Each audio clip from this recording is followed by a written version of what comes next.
Hello friends, नमस्कार, good morning. कैसे हैं आप सभी? उम्मीद करता हूं आप सभी बहुत अच्छे होंगे और सभी बच्चे ट्रिपल्स एग्जाम की तैयारी भी बहुत अच्छे से कर रहे होंगे। आज का ये रिवीजन क्लास सेकेंड होगा। इससे पहले हमने एक क्लास आपको दिया है, अगर आपने नहीं देखा है तो उस क्लास को भी देखना है। और ये क्लास आपको सुबह रोज 7:45 पर मिलती है, बट आज थोड़ा सा क्लास लेट है। वैसे क्लास आपको सुबह 7:45 पर मिलेगी। आज इस क्लास में कुछ ऐसे बेसिक प्रश्नों को शामिल किया है जो आप सभी के ट्रिपल सी एग्जाम के लिए काफी इंपॉर्टेंट है, क्योंकि ऐसे प्रश्न ट्रिपल सी एग्जाम में लगभग पूछा जाना तय है। तो ऐसे प्रश्न भी आप सभी को पता होना चाहिए।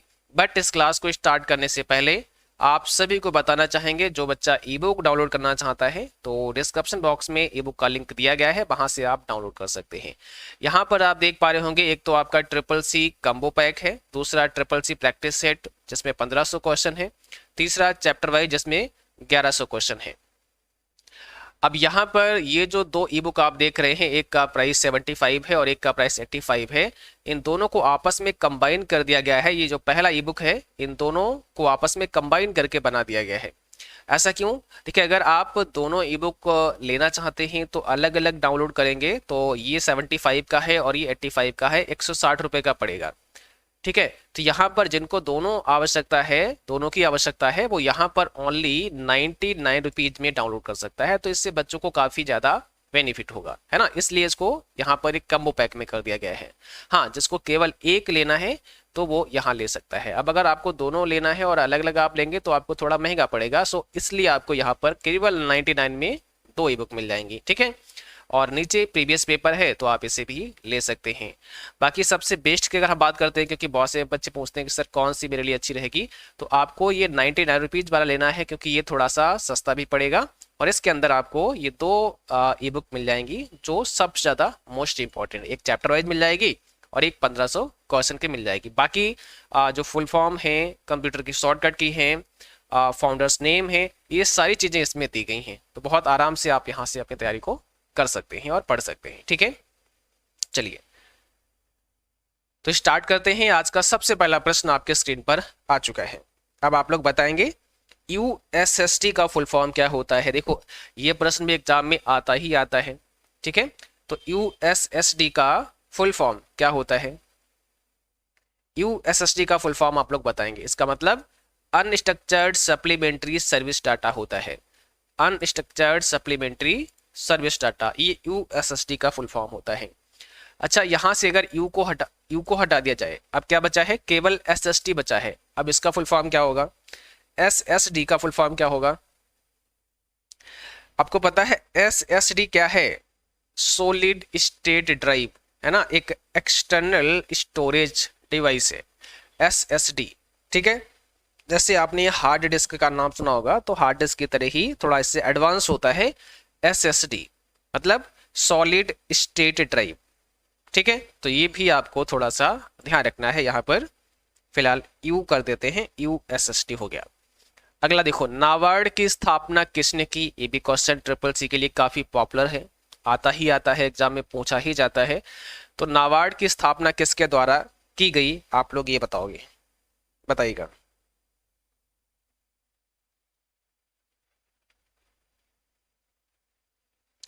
नाबार्ड की स्थापना वी शिवारमन कमेटी के द्वारा की गई। याद रखना है, मोस्ट इंपॉर्टेंट है।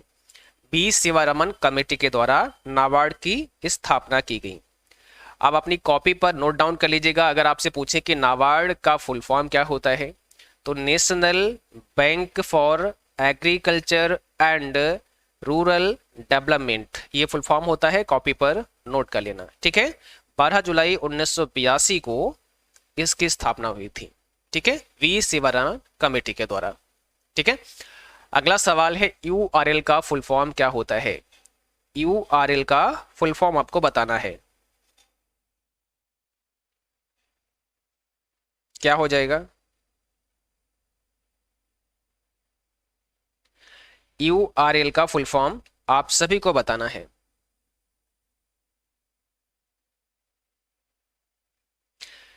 इसका मतलब होता है यूनिफॉर्म रिसोर्स लोकेटर।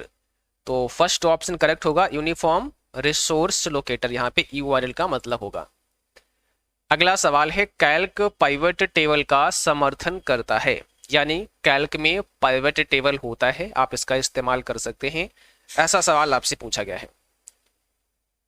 तो कैल्क पाइवट टेबल का समर्थन करता है, यहाँ पर आंसर क्या होगा, बिल्कुल सही है, ट्रू हो जाएगा। बिल्कुल कैल्क पाइवट टेबल का समर्थन करता है, तो यहाँ पर ट्रू हो जाएगा। और आप जब लिब्रियोफिस कैल्क में आते हैं तो यहाँ डेटा मेनू में आपको जाना है, और डेटा मेनू में जब आप आएंगे तो यहाँ पर पाइवट टेबल का एक ऑप्शन आपको मिलेगा। तो यहाँ पर देखेंगे ये आपका कमांड होता है पाइवट टेबल का, ठीक है, तो इसका आप इस्तेमाल कर सकते हैं। अगला सवाल है सीपीयू के सबसे नज़दीक मेमोरी कौन सी होती है। ये सवाल भी काफ़ी एग्जाम में पूछते हैं कि सीपीयू यानी सेंट्रल प्रोसेसिंग यूनिट के सबसे नज़दीक मेमोरी कौन सी होती है। ऑप्शन में रैम दिया है, मैन मेमोरी दिया है, सेकेंडरी मेमोरी दिया है और कैशे मेमोरी दिया है।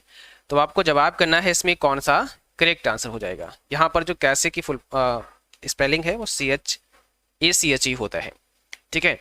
तो अब यहाँ पर आपको बताना है कौन सी मेमोरी सीपीयू के सबसे नज़दीक होती है। इसमें आंसर आपका ऑप्शन डी हो जाएगा, कैशे मेमोरी, ये आपके सीपीयू के सबसे नज़दीक होती है। ओके, हाँ, अगर कभी यहाँ पर रजिस्टर दिया गया हो तो फिर आपको रजिस्टर पर जाना है।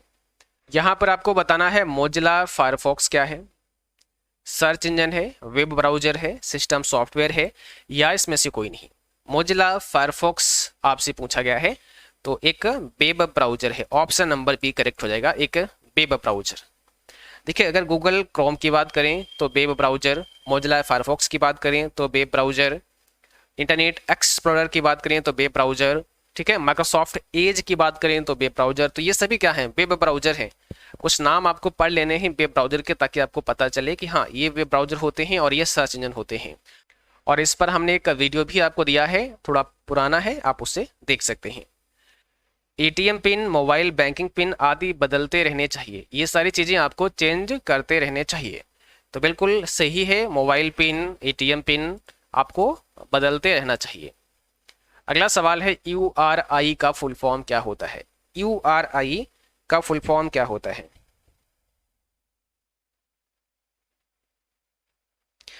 URI का मतलब होता है यूनिफॉर्म रिसोर्स आइडेंटिफायर। तो यहाँ पर ये सही होगा, uniform resource identifier, option number पहला करेक्ट हो जाएगा। आधार कार्ड में कितने डिजिट होते हैं। काफी सिंपल सा प्रश्न है, पता होना चाहिए सभी को। आधार कार्ड में कितने डिजिट होते हैं। तो यहाँ पर आपका आंसर क्या होगा, 12 होते हैं, 12 अंकों का आधार कार्ड होता है, ठीक है। और दूसरा, आधार कार्ड कौन जारी करता है, तो आंसर होगा UIDAI, unique identification authority of India, ठीक है, unique identification authority of India, भारतीय विशिष्ट पहचान प्राधिकरण के द्वारा आपका आधार कार्ड जारी किया जाता है। संख्या कितनी होती है, डिजिट कितने होते हैं, 12 होते हैं, ठीक है। अगला सवाल है एटीएम के पहले 6 डिजिट से बैंक की पहचान होती है। एटीएम नंबर जो होता है एटीएम का, या फिर डेबिट कार्ड नंबर होता है, उसके पहले 6 डिजिट से बैंक की पहचान होती है। तो इसका भी आंसर ऑप्शन पहला ही है, ट्रू हो जाएगा, ये आपको ध्यान रखना है। एटीएम के पहले 6 डिजिट से बैंक की पहचान होती है, बिल्कुल सही है। ईमेल संदेश के सिग्नेचर में अधिकतम कितने कैरेक्टर लिख सकते हैं। अब यहाँ पर सवाल ये पूछा है कि ईमेल संदेश के सिग्नेचर में अधिकतम कितने कैरेक्टर हो सकते हैं। देखिए जब आप किसी को मेल भेजते हैं तो सबसे पहले टू के सेक्शन में तो उसका एड्रेस फिल करेंगे, उसके बाद सब्जेक्ट होता है जहाँ पर आप लिखेंगे कि भाई टॉपिक क्या है, आप मेल किस टॉपिक पर भेज रहे हैं। बॉडी के अंदर तो आप मेल लिखेंगे, अपना मेल कंपोज करेंगे, और अटैचमेंट होता है उसमें आप फाइल को अटैच करते हैं। बट आप देखेंगे तो आपके जीमेल के अंदर क्या होता है, एक सिग्नेचर ऐड करने का भी ऑप्शन आपको मिलेगा, जहां पर आप सिग्नेचर ऐड कर सकते हैं। अब सिग्नेचर का मतलब ये नहीं कि आप अपने साइन करके वहां पे लगा देंगे, ऐसा नहीं है। हाँ, सिग्नेचर में कुछ आप अपने कंपनी के बारे में, अपने बारे में लिख सकते हैं। जैसे कई बार आपने देखा होगा जब आपके पास मेल आता है तो वहां पे लिखा होता है थैंक्स विद, है ना, या लिखा होता है विद रिगार्ड्स, ऐसे लिखा होता है, और नीचे कंपनी का लोगो, उसका नाम होता है, उसका कॉन्टेक्ट नंबर वगैरह आपको मिल जाता है।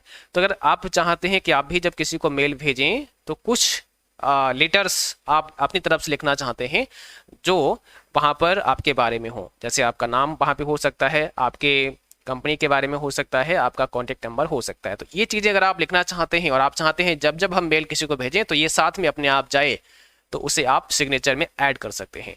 तो सवाल ये है कि आप कितने वहाँ पर करेक्टर लिख सकते हैं, तो आंसर होगा 10,000। 10,000 करेक्टर आप जो है लिख सकते हैं। बेसिक का फुल फॉर्म क्या होता है?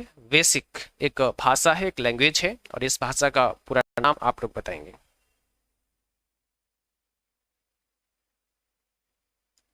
तो यहां पर हो जाएगा beginners all purpose symbolic instructions code, option number पहला। यूनिबैक का फुल फॉर्म क्या है? यूनिबैक का फुल फॉर्म, यूनिबैक का फुल फॉर्म आपको बताना है, क्या हो जाएगा?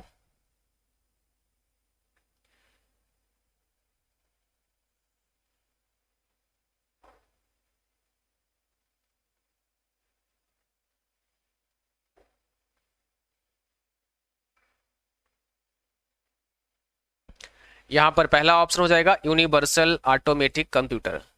यूनिवर्सल ऑटोमेटिक कंप्यूटर ये फुल फॉर्म होता है यूनिबैक कंप्यूटर का, ये आपको याद रखना है। अगला सवाल है लिब्रे ऑफिस कैल्क में अंतिम कॉलम का नाम क्या होगा? अंतिम कॉलम का नाम लिब्रे ऑफिस कैल्क में कुल कॉलम एक 424 होते हैं, अंतिम कॉलम का नाम AMJ होता है। जब आप कैल्क में आते हैं तो देखो यहाँ पर ये तो पहला कॉलम आपको दिख रहा है, और अंतिम कॉलम पर अगर आप चलेंगे तो ये हमारा अंतिम कॉलम है, AMJ करके लास्ट कॉलम है, ठीक है। तो पहला कॉलम A और अंतिम column AMJ। Libre office Calc में कॉलम के नाम है, इसमें कॉलम के नाम कौन से? A1 B1 C1 ABC 1 2 3 या इसमें से कोई नहीं? कॉलम के नाम कौन से हैं? तो यहां पर क्या होगा? ऑप्शन नंबर बी ABC, ये कॉलम नेम होते हैं। कॉलम नेम आप देखोगे हेडर्स में यहाँ पर ABCD यहाँ पे लिखा होता है, रो नंबर 1 2 3 होता है। और A1 B1 अगर हम देखेंगे तो ये क्या होगा? सेल का एड्रेस बन जाएगा, है ना, ये तो आपके सेल के एड्रेस है, तो ये कॉलम है। MS-DOS का पूरा नाम क्या होता है? MS-DOS का फुल फॉर्म, MS-DOS का मतलब है Microsoft disk operating system, option number first correct हो जाएगा।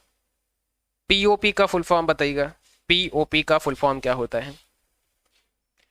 POP एक प्रोटोकॉल है जो मेल के लिए इस्तेमाल होता है, पोस्ट ऑफिस प्रोटोकॉल, ऑप्शन पहला, पोस्ट ऑफिस प्रोटोकॉल जो मेल को डाउनलोड करने के लिए इस्तेमाल होता है। कौन सा वेब ब्राउजर है? यहां पर फिर से वही सवाल कि भाई कौन सा यहां पे है जो कि वेब ब्राउजर है? बाकी सभी सर्च इंजन है, बट यहाँ ओपेरा वेब ब्राउजर है। याहू, गूगल, अल्टाविस्टा देखेंगे तो सब सर्च इंजन है, बट याहू क्या है? वेब ब्राउजर है। ई कॉमर्स से निम्न में से कौन सा है? कौन सा ई कॉमर्स है? फेसबुक है, व्हाट्सएप है, अमेजॉन है, इंस्टाग्राम है? देखो फेसबुक की बात करते हैं तो सोशल साइट है ना। अब बात हमसे सवाल हमसे ये पूछा है कि भाई ई कॉमर्स में कौन सा आता है, तो इंस्टाग्राम भी सोशल साइट है, व्हाट्सएप आपका इंस्टेंट मैसेजिंग का एग्जाम्पल है, अमेजॉन हो जाएगा ये आपका ई कॉमर्स है। ई कॉमर्स जहां से आप कुछ खरीदारी करते हैं। FTP इंटरनेट बैंक से संबंधित है, FTP इंटरनेट बैंक से संबंधित है, तो इंटरनेट बैंक से संबंधित नहीं है, ऑप्शन हमारा बी, ये आपका फॉल्स हो जाएगा, ठीक है। ट्विटर पर कितने समय की वीडियो अपलोड कर सकते हैं? मोस्ट इंपॉर्टेंट है। देखिए ट्विटर से कई सारे सवाल बन सकते हैं। एक तो आपसे ये पूछते हैं कि ट्विटर ट्विटर को क्या कहा जाता है, तो ये माइक्रो ब्लॉगिंग है, ट्विटर आपका माइक्रो ब्लॉगिंग है। दूसरा, ट्विटर का ओल्ड नेम क्या है, पुराना नाम क्या है? तो आपको याद रखना है TWTR, TW, ठीक है, ये ट्विटर का ओल्ड नेम है। और यहां पर पूछा है कि कितने समय की वीडियो आप अपलोड कर सकते हैं, बताइएगा।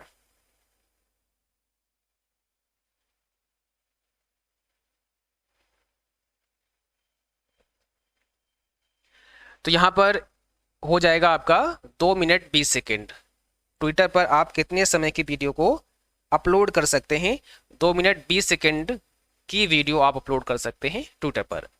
अगर कभी साइज पूछ जाए तो 512 MB तक की वीडियो आप यहाँ पर अपलोड कर सकते हैं। 512 MB ये साइज है, अगर कभी पूछें कितने साइज की वीडियो अपलोड कर सकते हैं? 512 MB तक की वीडियो को आप अपलोड कर सकते हैं। अगर आपसे पूछें कि टाइम ड्यूरेशन क्या होना चाहिए उसका, तो 2 मिनट और 20 सेकंड तक ही आप अपलोड कर पाएंगे। ठीक है, तो ये याद रखना है। बाकी अगर हमने शायद आपने पढ़े होंगे, फाउंडर्स नेम पढ़ाए हैं और हमने वेबसाइट पर भी दिए हैं, तो उसमें हमने बताया है कि ट्विटर जो है वो कब लॉन्च हुआ था, ये आपको ध्यान रखना है। तो ट्विटर आपका 21 मार्च 2006 को लॉन्च किया गया था और वहाँ पर सभी फाउंडर्स नेम आपको मिल जाएंगे, तो आप उसको भी पढ़िएगा क्योंकि वहाँ से भी सवाल कई सारे आपके एग्जाम में बनते हैं।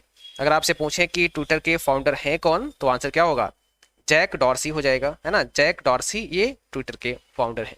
चलिए, आज का सेशन बस यहीं तक रहेगा। उम्मीद करता हूँ आप सभी को सेशन पसंद आया होगा और कल से आपको 7:45 पर ही क्लास मिलेगी, क्योंकि आज भी थोड़ा सा क्लास आपकी लेट हो गई थी और ये कुछ बेसिक क्वेश्चन थे। मुझे लगता है इनको समझना और पढ़ना भी बहुत इंपॉर्टेंट है, क्योंकि ऐसे बहुत सारे प्रश्न आपको आपके एग्जाम में देखने को मिलेंगे। और आप सभी जो हमारे पुराने क्लास हैं, जब आप प्लेलिस्ट में जाएंगे तो वहाँ से आपको SSC previous paper, Libre office और एडवांस मॉक टेस्ट सीरीज वो अच्छे से तैयार कर लेने हैं। बाकी बहुत सारे बच्चे कह रहे थे सर हमें लिब्रो ऑफिस की थ्योरी पढ़ा दीजिएगा, तो हमने अपने एप्लीकेशन पर केवल और केवल लिब्रो ऑफिस थ्योरी के क्लास डाल दिए हैं, जिन्हें आप केवल 100 रुपीज में एनरोल कर सकते हैं। मात्र 100 रुपये में एनरोल कर सकते हैं। वहाँ पर Libre office writer, Libre office Calc और लिब्रो ऑफिस इम्प्रेस की थ्योरी को पढ़ाया गया है और साथ में उसके नोट्स भी आपको अवेलेबल कराए गए हैं। अभी आप कुछ ही समय तक केवल 100 रुपीज में ले सकते हैं, वैसे उसका प्राइस है 250 रुपये। तो जिन बच्चों को लिब्रो ऑफिस थ्योरी पढ़नी है, आप 1 दिन में 2 दिन में भी पढ़ सकते हैं, जब तक आपका एग्जाम होता है उससे पहले आप उसे फिनिश कर सकते हैं। ठीक है, बहुत ज़्यादा क्लास वहाँ पे नहीं है, तो आप उसको तैयार कर सकते हैं और अपने एग्जाम को अच्छे से कर सकते हैं। तो आज के लिए बस इतना ही। Thank you for watching.